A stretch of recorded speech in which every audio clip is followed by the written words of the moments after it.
Bob, it is so good to see you. How are you, man? I'm doing good, man. Good to be back in front of the mic. Me too. I've had one of those weeks. I got to talk to you a little bit earlier in the week, but I'm looking forward to this conversation. So we are back doing the contact center show, which excites me because we're talking to contact center leaders. Again, please continue to like and subscribe. We are back better than ever. The we started a new season this year. So it's been a while since we've talked about this topic, but I want to go back to talking about contact center agents or contact center representatives, whatever you call them. The last time I went and I looked, the last time we had any conversation about this crowd was in 2023. And at that point, we were talking about how high attrition was. Um, Contact center reps reported crying on the job. Uh, that, that one may be less prevalent than, than I might be saying, but things were pretty bad. But of course, ChatGPT came, and from what I'm seeing with Nvidia stock and all the deal, all of those problems have now been solved. So since 2023, it's now summer of 2024. Has the agent experience improved? Well, I don't think we've solved all the problems. And I was watching MS or CS, CNBC? yeah, CNBC this Yeah. morning, and they were talking about the Nvidia stock and how it was overpriced. And the guy kept going, "So tell me how we're going to make money at this." And the other guy goes, "Well, the the Chips. agent is going to be. I mean, well, for one thing, we're gonna write better." And the guy goes, "How are we going to make money off of that?" I like what someone said on my Facebook feed recently. I don't want AI to do my writing and my artwork. I want Right. AI to do my laundry and to clean my house so I can do artwork and write. So so that was the best quote I've seen about that lately. But you Uh-huh. know, I think if you move to a large early adopter kind of organization, Right. an early technology adopter, a good sized organization, I think that they've put some things in place with Chat GPT that are truly making the agents' jobs better. But if I go to the mid-size uh, organization or I go to the smaller organization, if they've taken the step into AI and into chat, probably what they've done is done something around digital channels. So Right. they're not looking at their agent yet and saying, "How can I make your life better?" Bless you. Right. Right. I think you're spot on, and I'm seeing that. What's Is there any evidence though? But let's do this. Is there any evidence though that you're seeing contact centers really adopt this technology? Do you have any examples of that? Well, if I go to the marketing sites for all of the CCAS organizations Right. and all of the Salesforce and the customer uh, organizations and customer with a K, and if I go to those sites, there is evidence that it has made a difference Mm, in those organizations. right. But again, you and I tend to talk in bigger numbers and what's the industry doing, and that's what I meant by, I think there's some situations where it's better, some Right. situations where there are stories that are better, but overall we're still in that.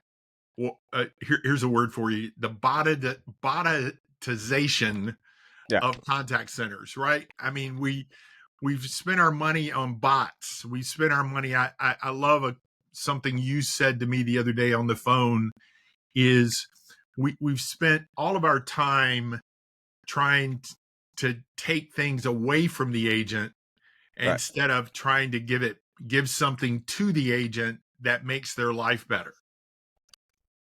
You are, and I think this is the heart of the conversation I want to go. I think in many ways, the job of the contact center agent has gotten marginally worse. Maybe worse isn't the right word, more difficult, at least more complex. You've been saying for over 10 years into any mic you could find, and this guy loves mics, that we've scraped the easy stuff and the job is getting harder. Well, here's another person taking all the easy jobs away. I wonder why Trump isn't campaigning against AI. AI is really taking some easy jobs away from the deal. So then what you have left is this job of being a contact center agent becoming even more complex. And we have not come up with any new ideas to solve that complexity problem for the agents. We had some good ideas coming in, single pane of glass, better tools, blah, blah, blah. And I think we keep hyping AI on the one hand, right? Saying AI is going to take all this. And then I'm not hearing the counter argument because I am doing this. Here's what I have to change on this side. That seems to me what's missing in this whole conversation. Yeah, I agree, Amos. I don't debate that fact. I think for the majority of us, for our careers, you and me, we've been talking about focusing on the agent experience. Yeah. And I think we've lost sight of that Mm, again as an industry. The technology vendors are pushing us in that direction. The yeah. CCAS vendors, and as I said, and the agent with their agent assist and the knowledge. Even we'll talk for a minute here about knowledge vendors. Right. I think that is the biggest impact that AI can make from a technology perspective. But I think very quickly we're going to need to get back to, let's talk about what that agent experience is like. Let's talk about what their relationship is like with the company. Let's talk about, um, are do they see this as a job that they enjoy, or do they see this as a job that's just a transition to the next job? Yeah. You know, I had a call center at Bell South in the 80s, and we had folks that had I had folks in my contact center that had been doing that job uh, for 10 years. I remember a company I went to. I won't say their name, but they're a company that does bathroom fixtures and bathroom items, and they had a 15-year, what's the word? Their employees had been there for 15 years or more. Wow. Uh, That's the and tenure of the average the person there? tenure was 15 years.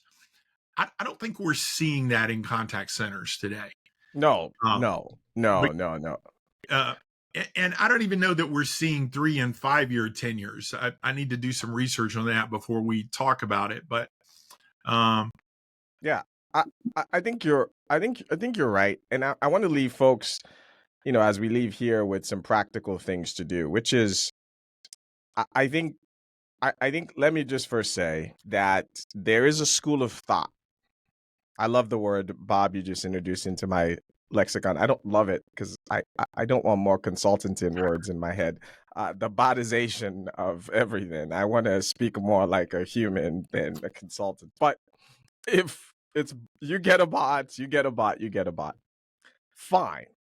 There are good reasons why we should build this, and there are good places to start with AI, particularly generative AI.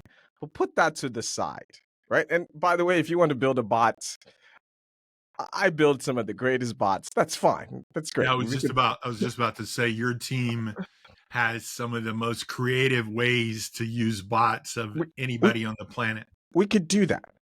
But then I also want you. That's for the customer. Let's talk about your employees. So Bob, I'm going to turn it to you and say, what can contact center leaders do? I think my charge to you is simply to say, I am impacting the customer experience. There's a domino effects to my agents. What can I do for my employees? Should we give them a bot?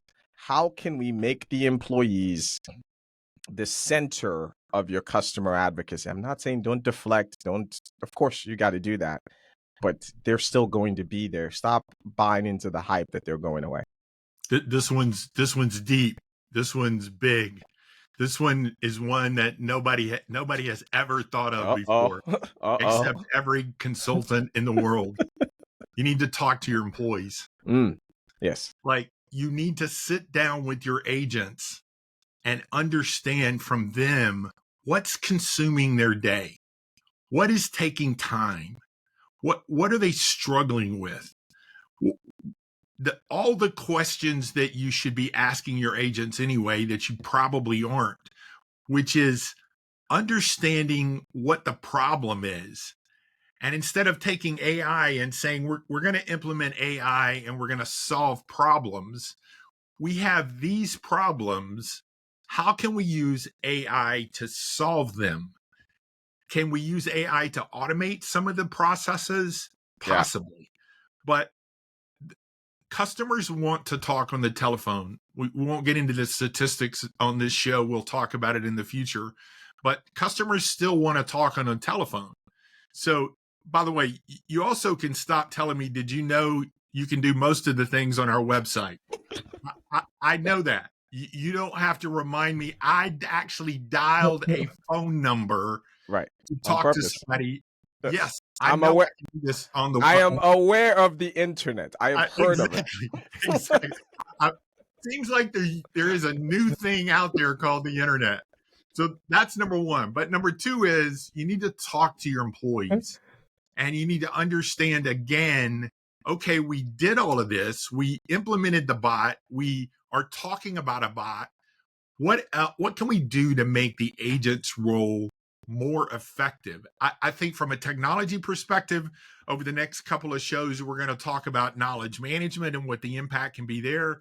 And I think over the next couple of shows, we're going to probably talk about relationships that impact how that agent feels about their job, and how do we make them better at their attitude in order that they can provide better service on the phone that the customer chose.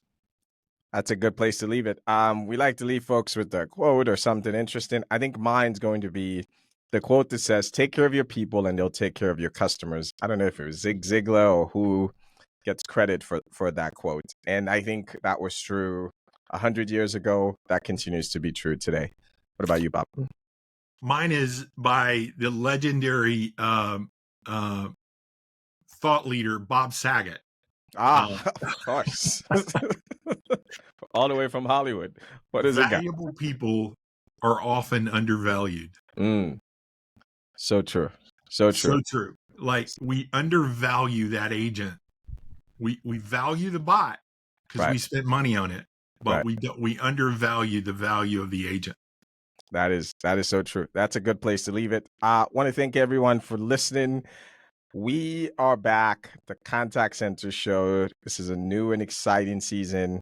Subscribe wherever you get your podcasts. We are on YouTube, everywhere you get your podcasts. Please like and share this with your friends so that they too can benefit from this program.